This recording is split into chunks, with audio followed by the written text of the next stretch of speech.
Is it possible for you to start an online coaching business where you love your clients, you feel like you're making a difference in the world, plus you're making six figures per year doing it? What if you have no following or credentials, or you aren't even sure what you want to help people with? The answer is yes, and this podcast will show you how. My name is Brian Elwood, and welcome to the Aligned Coach Podcast. What's up, guys? I think I am live, and I'm here to share with you the 5 tips that have made the biggest difference for me in terms of setting my coaching business up. So I really love the client I serve. I'm excited about the problem I solve. I believe in the offer that I sell to people. I love the way that I market my program and sell it, as well as deliver it. Okay. Like getting these pieces right is the foundation of a healthy coaching business. If you've read any of my story, then you know that I spent years and multiple 6 figures looking for answers out there, just in terms of mostly like marketing strategies, sales scripts, funnels, paid ads, webinars. I was sort of drowning in that world of just different marketing strategies, sort of thinking that was the answer to my business.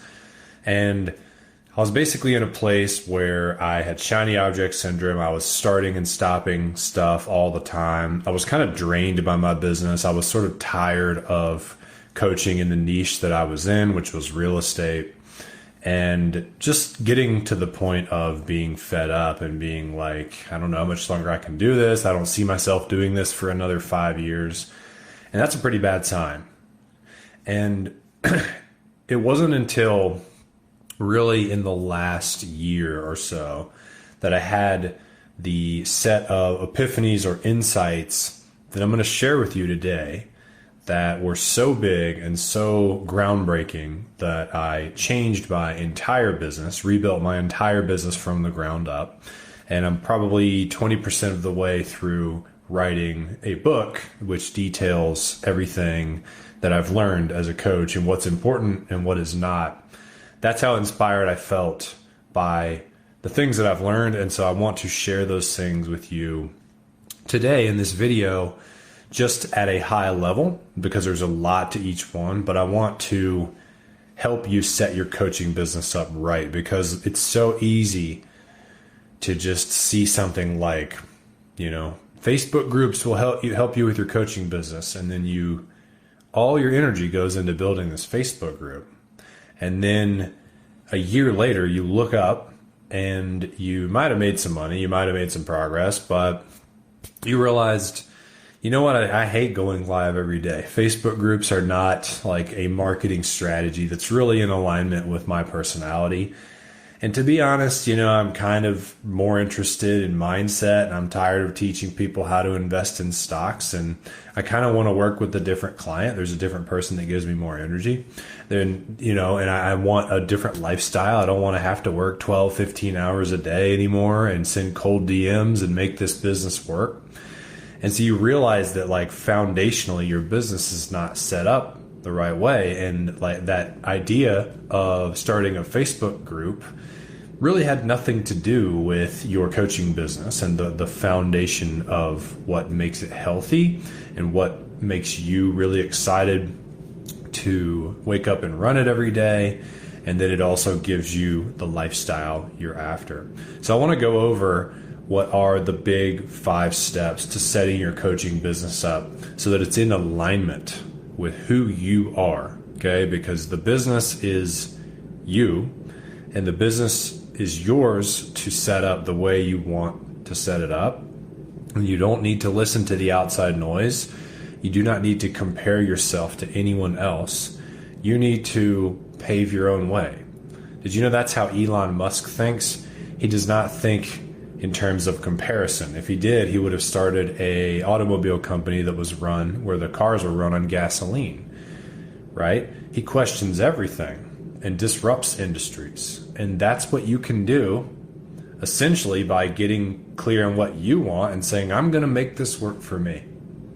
I'm not, I used to follow all the meta of like, okay, well, sending 100 cold DMs a day, that's what all the gurus teach. That must be what works. And maybe if there was like a literal competition to see who could just make the most money in the next 30 days, that would probably win. I can't like working on my book is not going to in any way compete with that, especially if I couldn't publish it in that amount of time, right? I'd have 0 leads, 0 sales. But this isn't a competition. It's like, who are you competing with? It's your life. It's your business. Do you like it? Does it give you the lifestyle you want? Are you willing to be patient enough to let it grow? Instead of like planting a tree and then you're out there pouring fertilizer on it every day, trying to force it to grow really fast, which could cause it to grow in an unnatural, unhealthy way.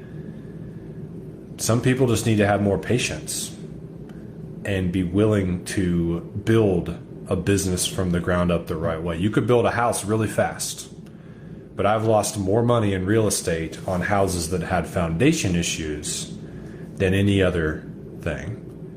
And so doing everything as fast as possible is not what I am here to tell you how to do. It's not what I recommend you do. And I've always been wired that way, to just go hard and fast, and build like, how much money can I make this month, next month?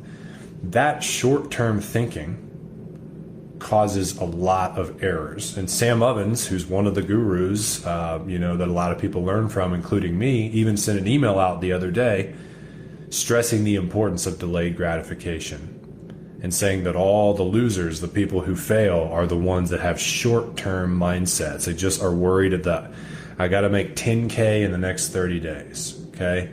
That's not like a real vision for a business that's going to change the world. A vision for a business that's going to have impact, and it's going to serve your life too. Okay. So slow down, guys. You guys ready to get into the 5 pillars?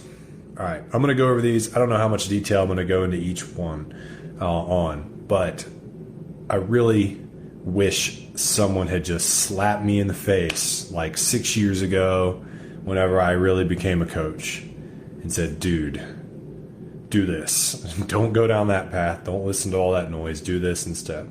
So here I am, 6 years and hundreds of thousands of dollars in coaching later, to tell you what I've learned. And I've learned from Russell Brunson, Brendan Burchard, Dean Graziosi, like in person at their offices, talking to them face to face. I've been part of some of the most popular masterminds in this coaching guru kind of space. I've digested and downloaded content. I bought, from everywhere. I bought all the programs, courses, and I'll tell you what matters right now for you as a coach and what really doesn't. Okay? Without further ado, number 1 is finding your ideal client. Okay? Businesses, like, what do they do at the end of the day? What's the point of them? To help people, right? I mean, it could help like animals, but animals are owned by people. Really, businesses at the end of the day are here to help people. That's it. That's the only reason for a business. I had a friend the other day that asked me, I want to start a business, but I don't know if I should do like products or services. It's like, dude, that's the wrong question. Products and services is just like something you'd create to help a person, but like, who do you want to help, right? That's the most important question to get right. When I got into coaching, my story was I was in the 9-to-5. I achieved financial freedom through real estate investing. So I thought, well, I got to help other 9-to-5ers achieve financial freedom through real estate. And so I chose 9-to-5ers as my who. The truth is back then, I really, I kind of knew that I enjoyed hanging out with other people who like wanted to be coaches and experts, and they had a passion and a skill set in something. I'd go to a Brendan Burchard event and I'd be around them and I'd just get all this energy. But I didn't really have any idea that I could coach those people, or I didn't give myself permission to. I was like, I can only coach people that are like, further back on the timeline than me. It's just this mental story I made up. So I chose 9-to-5ers. And I coached them for many years. And some of them, and maybe 1 or 2 out of every 10 people I coached happened to be that type of person who also wanted to be a coach. And I was like, I loved them and they gave me all this energy and I was excited about our calls. But the other 80%, were just 9-to-5ers, and they were all great men and women. But it was different, right? Like it was more mundane to help them, and I'd feel more drained after the calls. And that was the writing on the wall right there, of who my ideal client should have been. But it took me probably 5 years to swallow that pill and decide to switch. And I had already been publishing a podcast for, the podcast alone was probably pushing 3 years of consistent content, building an audience of 9-to-5ers that wanted to invest in real estate. So you need to build. We all want to build followers and audiences and all the stuff, right? Email lists, like that is a good long-term thing to do. But what if you built the wrong audience? It's kind of a waste of time, right? Cruising down the street, hit a dead end, got to turn around. That's what I did. So don't do that. Number one, get your ideal client right. Who do you love being around the most? Who gives you the most energy? For me, it's coaches and experts. Who is that for you? Don't say someone into personal growth or someone who's coachable or open-minded. Those are a given in your ideal client. But what's their label? Are they a dad, mom, coach, astronaut, military? I don't know. You tell me. But don't get that wrong, and don't convince yourself that you're not worthy to coach the person you want to coach. Because when we get into the offer piece, I'll show you how you can coach anybody. Okay. So client's number one. Number two is niche. What niche do you want to coach in? Okay. First you can think there's 4 big categories. There's health, wealth, relationships, and personal development. Which of those do you find yourself most interested in personally? What are you trying to create more of for yourself? More personal growth, more money, more health, or better relationships? That's going to give you some clues, and then you can hone in from there. For me, for the last really 10 years, even before I became a coach, I was studying digital marketing. I was studying online businesses, writing blogs, writing books. I wrote an ebook. I had an old podcast that was crappy about lifestyle design that I shut down after 7 episodes or something. But I've been studying this industry for a long time, and I realized building a coaching business, that's the niche for me that I really should be in, because it's literally what, if I go walk my daughter on a Sunday and I'm listening to a podcast, it's going to be about personal growth, how to grow your business, something to do with marketing or sales or lifestyle design, that kind of stuff. That's what I love. A Brendan Burchard podcast, Dean Graziosi. And so I knew, I was okay, my ideal client is coaches. That's what gives me the most energy. Helping them with their business is what I want to do, because that's the thing I'm most interested in every day. Is how do I grow my business in an authentic way where I love it and it gives me the lifestyle I want and the impact I want to make on the world. And the more I learn about that, which is what I'm learning about all the time, the better I get at it. And because I'm so committed to that, I'm going to be the best coach at that, because I'm at the cutting edge. I'm learning new stuff and having new insights every single day. I'm investing in my own growth in these areas every single day. I'm getting coached. And so it was obvious for me in hindsight. I was this is I wasn't even that interested in real estate most of the time I was coaching it. I just chose it because I thought I had to, because I have a good track record in that industry. And so getting your niche right, that's everything. Just like getting your client right. And notice I'm telling you to do what you want to do, not what you should do. Everyone else is going to tell you should do this. Somebody told me you should be a real estate coach. And I remember that. And I listened to that guy. And I went down the wrong road for 5 years. It wasn't his fault. it was me not listening to what was in here, listening to too much noise up here, too much noise out there. So one of the things I learned after switching my business around is that I was like, damn, like I kind of knew it all along. Like if you guys have ever been in a bad relationship, you know all along that like you've had tons of hints and whispers and subtle signs, right? That like, okay, I've probably got to end this. You know, I remember some of those myself. And I had those throughout my whole time as a coach about everything. I don't like this client. I don't like this niche. I don't really love my offer. I don't love the way I'm marketing it and selling it, my delivery model, right?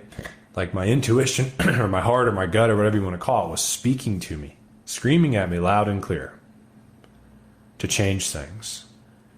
And instead of listening to it, I clicked on that next Facebook ad and downloaded that next free lead magnet or whatever and tried to find the answers in that, which was just some more marketing stuff, like taking me in a new direction. You can see how that wouldn't. That'd be like being in the bad relationship and being like, I'm going to get hammered tonight to fix it. You know, it's not going to work. So what I learned, to get back to what I was saying, is that the answers to these things had been in me all along. What I do now is I help people pull these answers out early so that they don't have to go down the wrong path doing what they don't like, which will sabotage your business. Okay. So number 2, the right niche, ideal niche for you. What are you most excited about? What would you be reading in the library if nobody was looking? Those are clues. Number 3 is your offer. Okay. Now niche and offer overlap, right? Like I help coaches build their coaching businesses. And my offer is, you know, in that sphere too, help you build your coaching business. But I've since switched it to get out of the promise of helping you get your coaching business making $20,000 a month, which I can do and I have done personally for a long time. But for me, that wasn't in alignment. And so I've switched it to helping you set the business up so that you actually really love what you do every day. You're excited to go to work. You don't need to get up and meditate and do affirmations and yell in the mirror and do visualizations to create confidence in yourself that your offer is valid or whatever, because you actually set it up so you can deliver on it. So getting your offer right is critical. And what you need to do is ask what outcomes you find most valuable in life. Okay? If you think that personal growth, or let's say mindset, there's a lot of different words for things, so let's not get hung up on the words.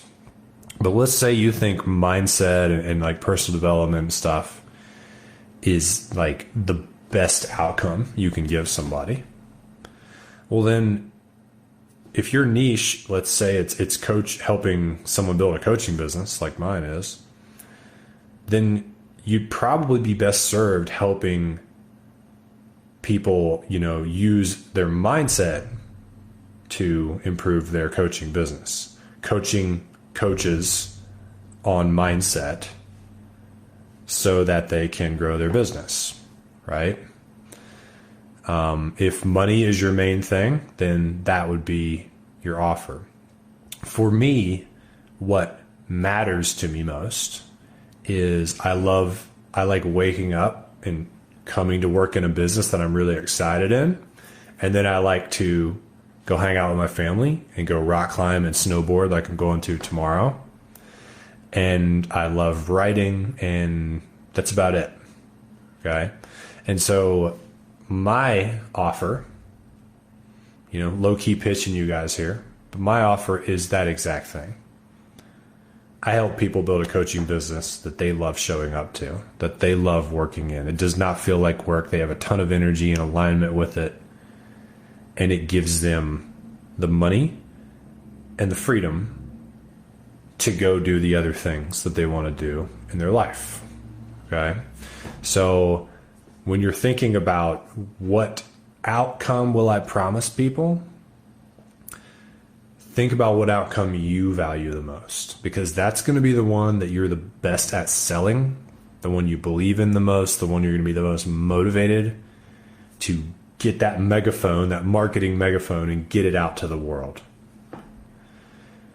Another thing, the second piece of the offer, is it needs to be aligned with what you can really deliver on. I have a client right now who is a beginner real estate investor, so he has not bought a property. He wants to coach beginner real estate investors. Now, how in the hell could he do that without a track record? Well, the truth is he can't.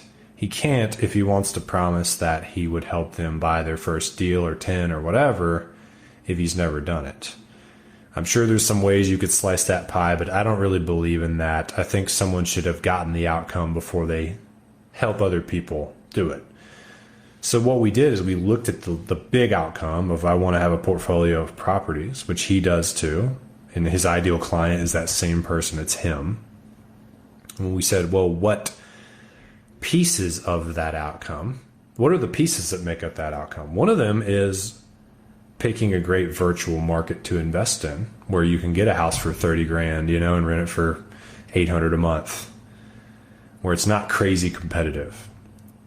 And so together, he and I developed a program to help people pick a solid cash flow market to invest in. And this guy's an engineer, and he's really good at analyzing data. And he's been in my real estate coaching program in the past, where I trained him on how to do this myself, actually.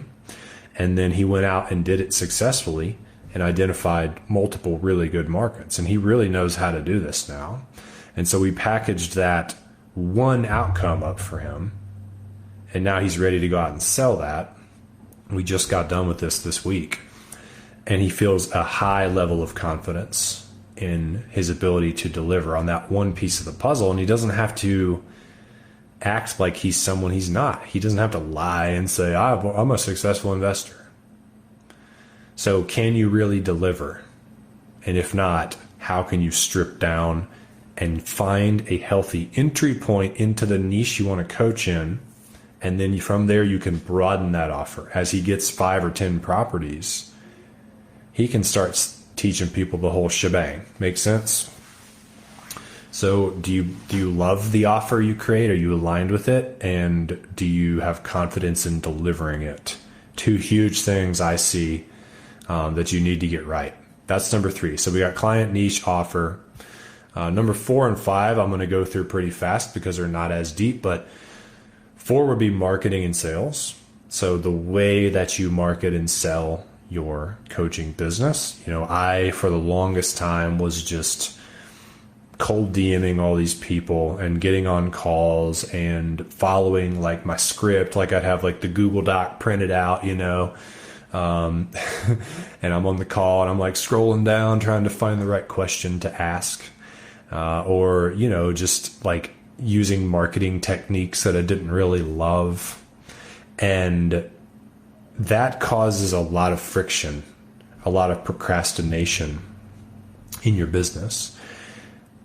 When you go out and you learn a framework from a guru on how to do marketing or sales, and then you go and apply that into your business, if you feel resistance toward that, it could be one of 2 things. One, it's just you bumping up against your comfort zone and you have to put yourself out there. Like if you're unwilling, new coaches I work with sometimes are too scared to post anything on their personal Facebook profile because they think their family's going to judge them or whatever. Like that's just something you have to get over, because you obviously have to put content somewhere. It doesn't have to be your personal profile, but some people are too terrified to ever publish a single thing. Okay. And that's literally just something you have to like get over by doing it. The other piece, though, that is more common and it's more long lasting is trying to do things that don't feel right to you. They don't feel authentic. They feel a bit cheesy or spammy or just not quite you in order to market and sell. Anybody feel me on this? I can't tell you how many times, I'm watching somebody's like webinar and it's supposed to be the best webinar ever. And so I'm modeling it and I'm on there and I'm saying things like, and if you buy now, I'll throw in this and da-da-da-da-da. And I almost feel like one of those infomercial guys a little bit. And it just didn't sit well with me. So I was basically being somebody I wasn't. I was showing up as a different person than I actually am in real life and being fake for the sake of getting a sale, for the sake of hopefully more effective marketing. But can't you guys sniff out when someone's being fake?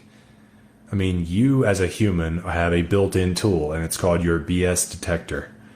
And our BS detectors are very strong and very accurate. And I don't think you can get much past a human being.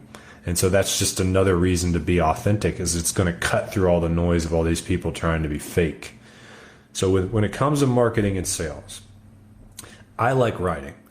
So most of my marketing comes from writing. I get 2 or 3 people messaging me a week, inbound, warm leads, wanting to talk to me about working together. And it's from the posts that I put on my personal profile in the group and in other groups. And I don't even have really that much engagement or like a big following or anything. The way you write your content really matters, like the way you structure the post. You can't just write anything. But I like writing, so I like going to the coffee shop and doing what is my marketing. I like doing that. That's the key, right? You don't see me on Instagram posting stories about my whole day and documenting my whole life because I hate doing that.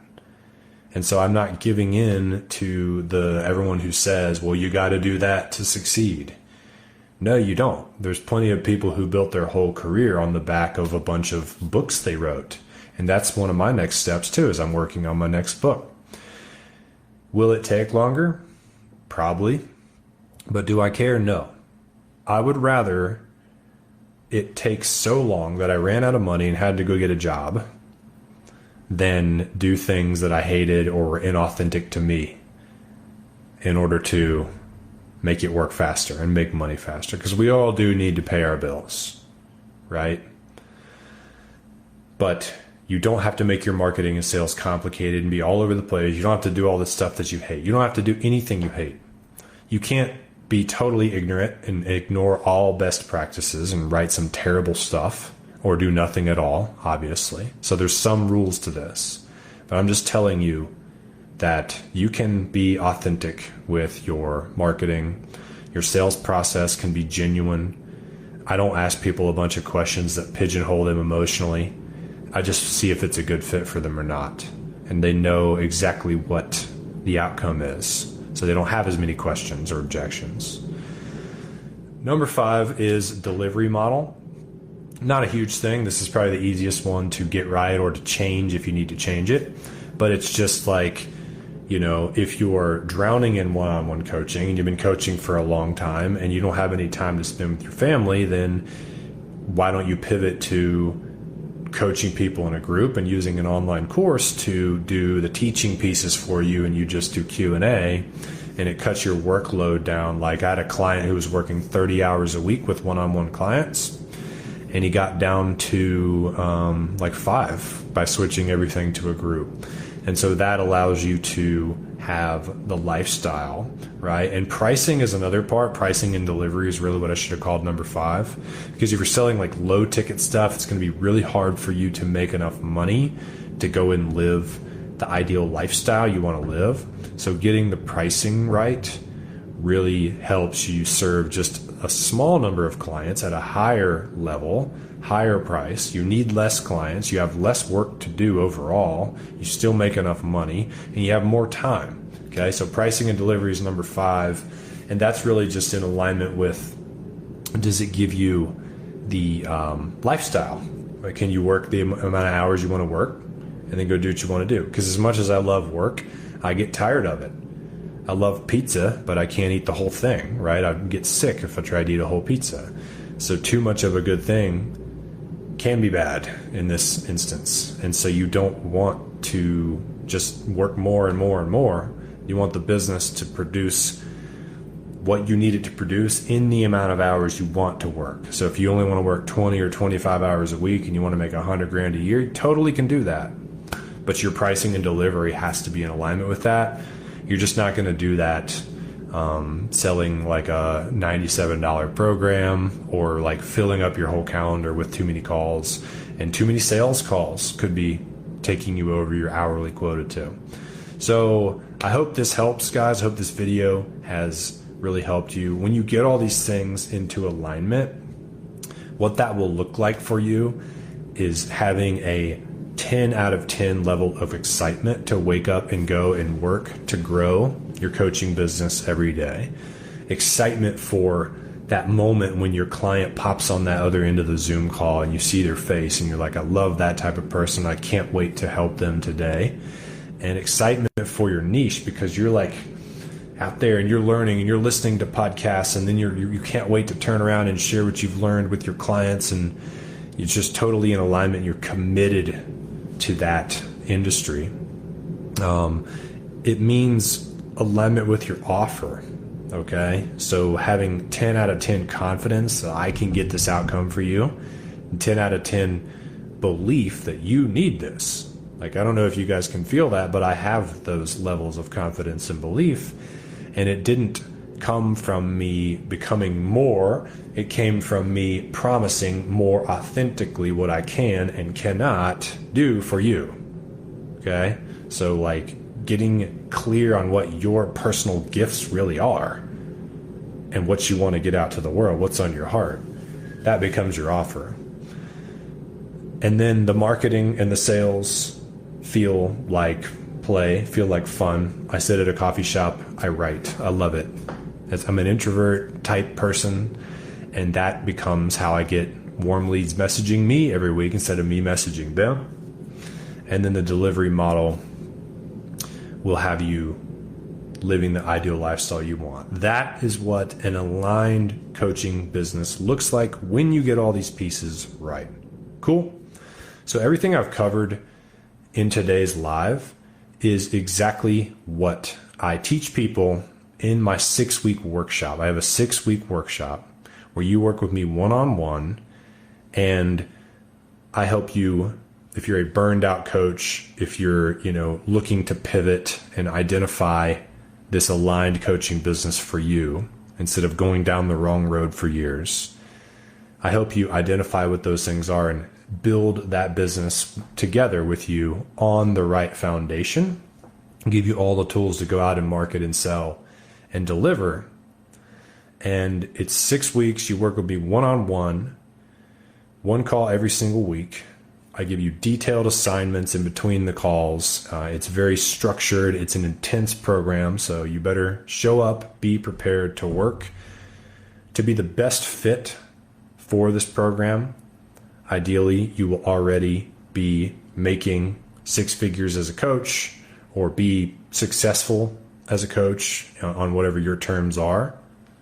And also have an idea of some of, like, you've felt those whispers, like, I think I need to change. I think something needs to change. Something's not right with my client, my niche, my offer. It helps. It helps us if you have an idea of what those things are. So just send me a DM if you're interested. We'll have a short conversation. We can do it right on Messenger. We can avoid the call if you want. Who needs another call? And I just need to ask you a few questions to make sure it's a fit for you. And if so, we can get you started right away. I hope this video has been helpful for you guys. I've poured my heart out on here, just sharing some of the deepest insights that I have learned in all my years and all the coaching I've received on what matters and what doesn't. So can you see how once you have these pieces in place, then you can go out and get some cool marketing strategies. You can go learn paid ads. You can pour gas onto a fire that's already lit, and it's a fire that you actually want to spread. Hope that helps, guys. I'm out of here. Have a fantastic weekend. I got to get ready to go snowboard. I will see you guys soon, and let me know if you have any questions. Peace.